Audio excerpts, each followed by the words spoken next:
இன்னைக்கு நம்ம மினி விளாக்ல என்ன பார்க்க போறோம்ன்னு பார்த்தீங்கன்னா, எங்க அம்மாவோட ஸ்டைல்ல பண்ண காய் எல்லாமே சேர்த்து செஞ்ச கருவாட்டு குழம்பு தான். ரொம்ப டேஸ்ட்டா இருக்கும். மசாலா எல்லாமே நம்ம வறுத்து அரைச்சிருக்கோம். இந்த மசாலாக்கள் எல்லாமே நமக்கு வயிறு சம்மந்தப்பட்ட எந்த ஒரு பிரச்சனையும் வராது. அஜீரணம் வராது. சீக்கிரமா செரிமானம் ஆகக்கூடிய நம்ம பொருட்கள் எல்லாமே சேர்த்துருக்கோம் இன்னைக்கு இந்த கருவாட்டு குழம்புல. ரொம்ப டேஸ்ட்டா இருக்கும்.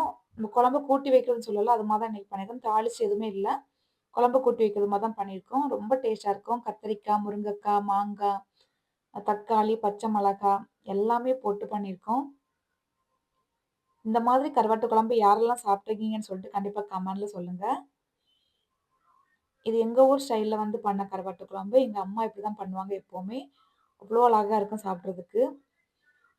சூடான சாப்பாட்டுல போட்டு இந்த கருவாட்டு குழம்பு சாப்பிடும்போது, நார்மலா சாப்பிட்டத விட அதிகமா சாப்பிடுவோம். நமக்கு சுட சுட வந்து எப்படி எத்தன பிளேட் போகுதுன்னே தெரியாது. அந்த அளவுக்கு இருக்கும். இந்த கருவாட்டு குழம்போட ஃபுல் லிங்க் வந்து நான் உங்களுக்கு குடுக்குறேன். செக் பண்ணி பாருங்க. புடிச்சதா லைக் பண்ணுங்க, ஷேர் பண்ணுங்க, கமெண்ட் பண்ணுங்க. மறக்காம நம்ம சேனல சப்ஸ்கிரைப் பண்ணி வச்சுக்கோங்க.